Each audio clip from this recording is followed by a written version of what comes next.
Dalam era digital ini, skrin komputer bukan sahaja menjadi jambatan ilmu, tetapi turut menjadi saksi bisu kepada runtuhnya sebuah integriti.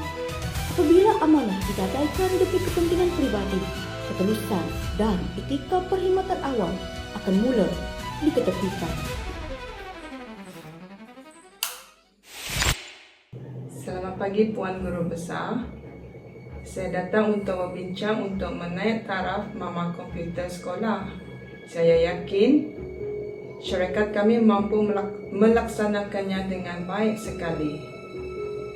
Terima kasih kerana hadir. Semua syarikat akan dinilai berdasarkan kriteria dan prosedur yang telah ditetapkan.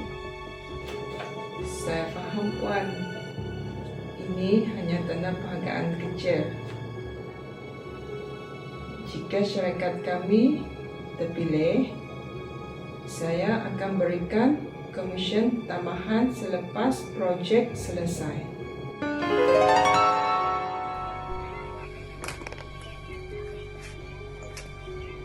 Apa ini? Ini tak sepatutnya berlaku. Anggap sahaja sebagai penghargaan kecil. Tiada siapa yang akan tahu.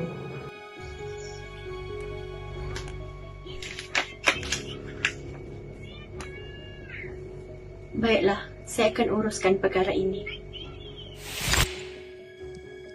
Puan, berdasarkan penilaian, syarikat B menawarkan harga yang lebih rendah dan memenuhi semua spesifikasi. Saya setuju. Kita mesti memilih syarikat yang terbaik demi kepentingan sekolah. Saya telah membuat keputusan. Kita pilih syarikat A. Tetapi syarikat itu lebih mahal dan beberapa syarat teknikal yang tidak dipenuhi. Keputusan saya adalah muktamad, Cikgu. Tidak ada lagi perbincangan. Puan, keputusan ini tidak tunduk. Kita bertanggung jawab mengurus uang awam dengan amanah. Saya pun rasa ada yang tak kena, tapi saya takut kalau saya bersuara nanti akan menjejaskan kerjaya saya. Keputusan saya adalah muktamad. Tidak ada lagi perbincangan. Semua kena ikut arahan sahaja. Komputer yang mereka bekalkan tidak mengikut spesifikasi asal. Perabot pun tak ada kualiti. Betul tu, saya sudah mengkaji kontrak yang disiapkan oleh mereka, tetapi banyak kerja yang tidak disiapkan seperti dalam kontrak yang dinyatakan oleh mereka. Dan saya juga mendapati kerja-kerja pembinaan mereka nampak sangat tidak tulus. Dan ada beberapa pembinaan yang tidak siap. Contohnya bangunan tapak perhimpunan dengan bangunan di bahagian koperasi sekolah kita.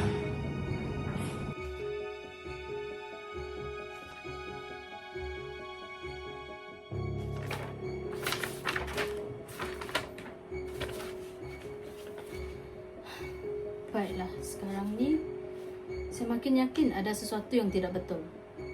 Jika kita berdiam diri, sekolah dan murid akan terus menjadi mangsa. Kita perlu membuat laporan. Baiklah, saya akan menyokong tindakan ini.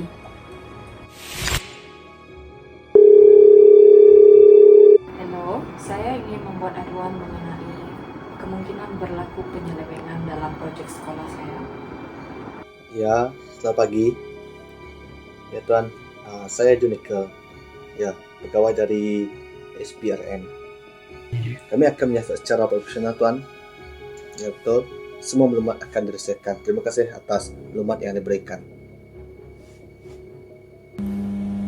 Kami hanya ingin memastikan wang kerajaan digunakan betul.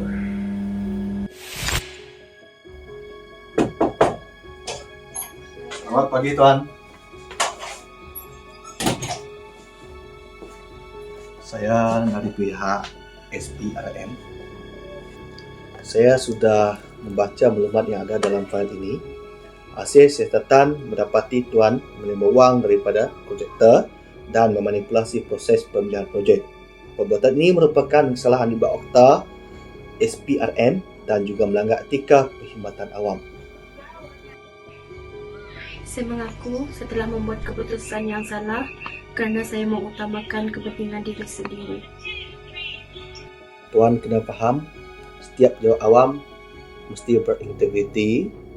Amanah rakyat bukan untuk diperdagangkan.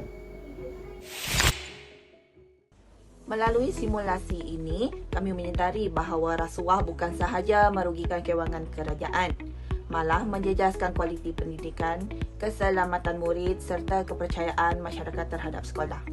Dalam kes ini, guru besar telah menerima suapan dan menyalahgunakan kuasanya bagi memilih kontraktor tertentu. Perbuatan tersebut merupakan kesalahan di bawah Akta Suruhanjaya Pencegahan Rasuah Malaysia 2009, iaitu Akta 694.